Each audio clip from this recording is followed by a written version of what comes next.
Devant vos postes téléviseurs, devant vos PC, devant vos téléphones en train de nous suivre. C'est bien moi, votre humble servante, Diana Ross Mbala, la première dame de la presse congolaise. Aïe, on est engâté, Yabatou, on est engâté, Moutaloba Makambouana. Hier, le boss Jacques Sobanoka depuis les États-Unis, donc je vous salue déjà. Merci à vous tous pour la fidélité, au beau PC et puis confiance, parce que vous avez dit qu'à chaque fois que les Cambozali, Diana Robima, ko éclairci biso, et puis après, ça a information vrai, autre qu'à la source.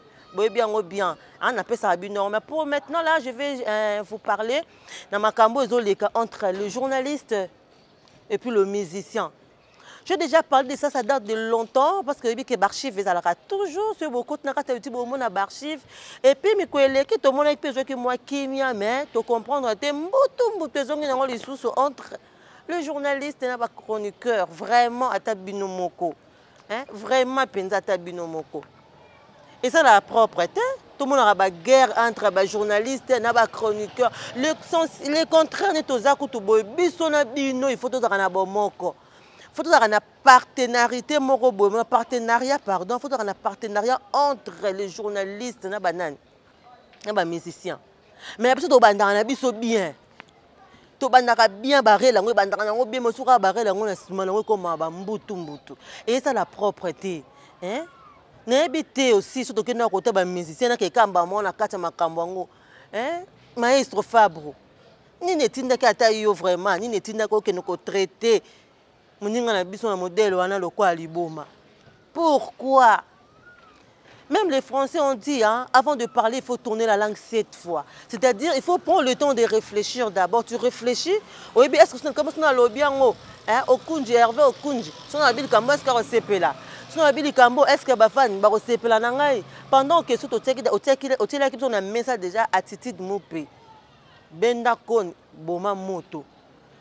N'habitez. Et là, on est tinda qui vraiment, oh le lot, on a comme sous salité. Quand tu n'as pas vendre qui m'a tajupé mandou oui, étant que journaliste obligatoire, il faut y appeler ça droit de réponse. Le droit de réponse, c'est un modèle nini, c'est ça aussi le problème. C'est ça aussi le problème. Donc, quand côté kuna boye vient à biso sur mon pas mon kondia, on a dit le collé journaliste et musicien, journaliste et musicien. Or, toi n'a pas ça ba journaliste, toi n'a pas ça ba musicien. Musicien pour l'album na ça la succès et je suis ba journaliste c'est ba le kaba lobela. Ba news il faut payer ça ma. Faut toyer ba actualité, pour actualité musicien il faut le canabé mission, faut avoir une bonne relation avec le journaliste. C'est journaliste et toi également. Pour okende au franchir ba limite, aux aller épanouir dans ma kamnayo. Tu as besoin des musiciens, on a besoin de stars, d'artistes et news tout. Mais biso ezaka boye kaka mbutu esa kitoko te bina file po vanda lote na sima kuna yo pe le kwa côté kuna na papa si bobeba ni moto ele kasu bien te okoti tu es capable aussi aujourd'hui de traiter Fabrigaz le la chroniqueur. Pourquoi il est en train de faire de live sur Facebook na ba page banini donc nous soyons ça kitoko te kota bina file je te dirais ainsi papa la reconnaissance c'est malam la gratitude et d'akamalam, vous allez un peu reconnaissant. Parce que vous avez la musique, vous avez à travers Fabrigaz Maestro. Je suis journaliste une église au milieu du village. Côté mais naza une église au milieu du village. Et le but est que ceux qui veulent salir ma bête, mais sont mères et ma bête dans le bélango maintenant le ma bête va l'entêter. De la mission non côté ma cambo on est sabine filé, mais quand un peu qu'on a reconnaissant. La gratitude, c'est tellement important. Parce que tu as bibi na sima ya maïs au Fabrigaz. Un robimi, babengi yo moko mi pesi kombo le lève du maître. O mi pesi kombo le lève du maître, ça le lève du maître. Si makambo za mabe yo moko yebi yango to yebi quelque chose aki na mouvement mabe zalaki, mais un robimi on dit mi le lève du maître, c'est que zaki reconnaissant. Mais zalaka reconnaissante. Mabe bombati, bosanati, pardonneti. Est-ce que ya mabe? Et à ma bête et puis on a carrière moulai parce que ben non quand moi si ko donc on a besoin de que to so la bi ma bizaka conseil carrière est non moulai ko landa ba journaliste était ba chroniqueur était au bazoya ko intoxiqué ko tout na ba question modèle moko boyo pour moi perdre moi moi équilibre OK na moi sentiment qui to roté zala toujours respect pour to bi mettre bi que le lève du maître azalaka na respect bacontre maître babima na ndenge na bango ki contre maître yo l'élève du maître la respect parce que l'autre asu na l'air du maître toi na l'air du maître bozala toujours respect mais yo banzo bunga moi mukie baobi qui aime bien châtie bien obunga moi mukie te zonga na rumba nous autres nous t'aimons nous t'aimons vraiment za na ligne toyebi ke ndule esengana nango babezi ndule esengana nango bapolémique mais yeba biloko mosusu moyo kote eza te non opesaka exemple ya maestro banda bima ti leo toyoka bisika afingi wera te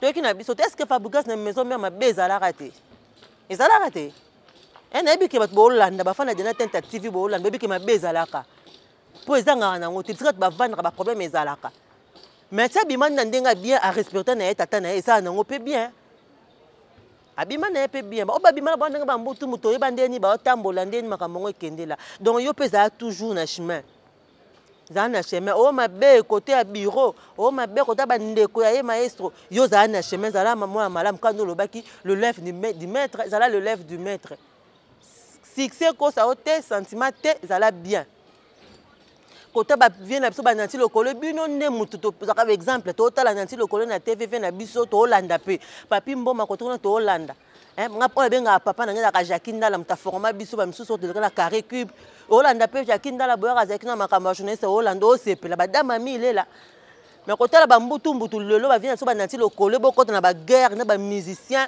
eke na baniveau wana eyesaka kitoko te vient nati tala sima zonga moto kande na lobaka tala sima zonga moto vient nati boya be exemple a minene o biso pe baleki faut landa bosa makambu bien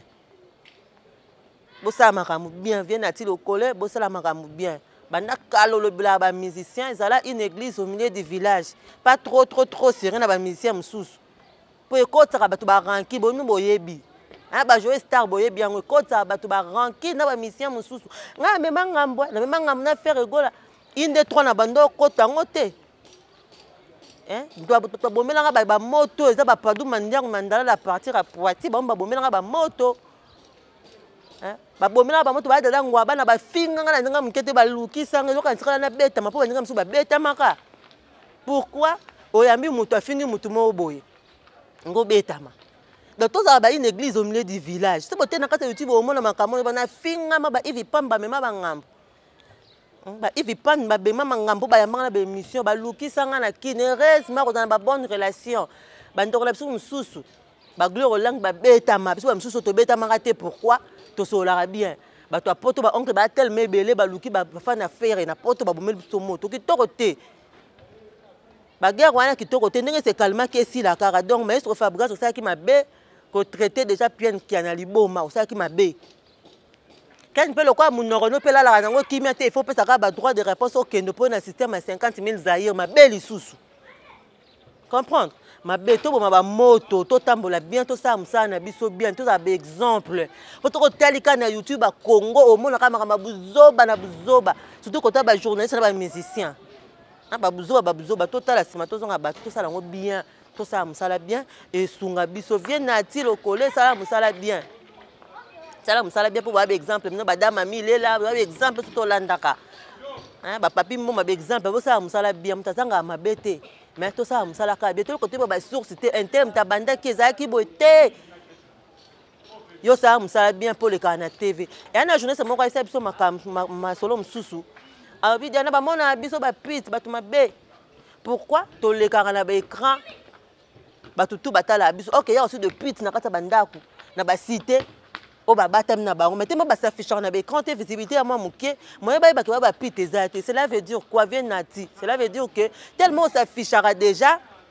wa mutu munene je ça mukie te pe akala na kata mboko yo boboma pour batu ba journée ça va profiter nati lokola recadrer Koffi Olomide Koffi Olomide da recadrer nati lokola te kitote ngana kena kuna ngamba mopa o mingi te mais mingi vient nga parce que biso na yo to sur la même boulot malgré l'expérience na yo ça musala bien c'était juste ça et puis ngana signali ja batu l'ité ya kanda toujours na kati ya prison mais source moto na kati ya okangama source moto ebisa biso que fallait bimana ye mais bobi ka ba songi songi bazala rasko songi songi ngape susuka wa pebi na oken pe na mnola la raté na kati bureau kara que vieux mo ndé muto a conseiller pe na mabe ke zala ka wana ko retirer plainte c'était pendant que ça limbisaki et ça la bien té lité yakanda aza artiste ana mwasi na bana vient na biso bubul tana se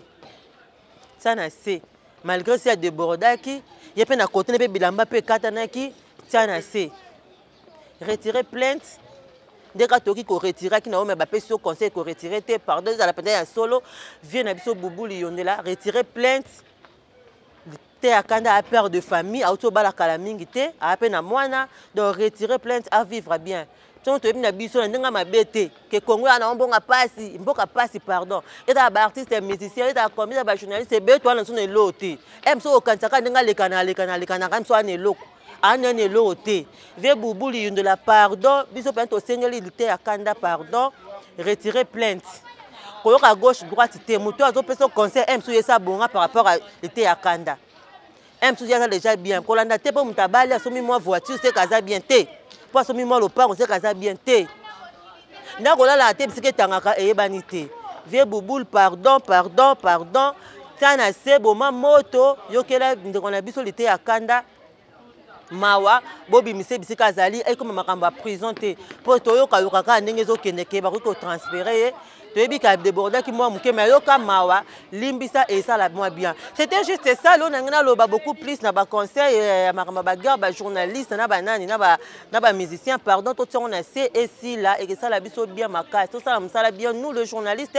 les musiciens également respecter aussi le journaliste parce que sans biso pe bino pe bokeli boso te biso pe sans bino tokeli boso to le quoi basi na mibali donc ça moi si mobali okokate ça mobali moi si pe okokate peu importe ba moyen tonde nini to betango bien et ça la biso bien c'était ça le message que n'engana les kisa hein maman Genu Mongai toi tu sais depuis Paris que Diana Rose mbala za la wana pour lobela tango nyasu quand il y a des actualités hein moi j'aime des choses nettes et puis sûres pour en parler donc je dis merci déjà à Hervé Okunji qui était derrière la caméra. Merci également à l'homme idéal. Bienvenue Tentalogie. Merci à toi, de gros bisous. De gros bisous également à mon pire vieux Babi Padou Mandiang Mandala là depuis Poitiers. Merci également à le grand Saoudien Michel Lenvo. Gros bisous Nayo. Gros bisous également à Akovia Milo, le grand Wende Mbiaka. Depuis France, merci à Papi Misiku, à Kovia Misiku, à Kovia Milo Misiku, et pourquoi pas aussi Alpha Misiku. Merci également à Nabino Tour, Bolinga Diana, Tentative. Yo non nos abonnés, c'est facile, non? Vous savez comment s'abonner? Ou cliquez juste, parce qu'on va comme s'abonner dans rouge. N'oubliez pas aussi à liker et ça l'a bien. Rendez-vous très bientôt avec un nouveau numéro. Comme je vous avais dit, Canada toujours mode palais, hein? Mode palais, non? Bimananité, boyebi le pourquoi, hein? NK Nikoka Songo, boyebi le pourquoi, novice Bion, boyebi le pourquoi, donc je suis là, ben vous là. Vous voyez pourquoi quand la minute nakobima et puis vous na batna koma ngamo koti nati vous comprendre. Je vous aime beaucoup. Allez bisous.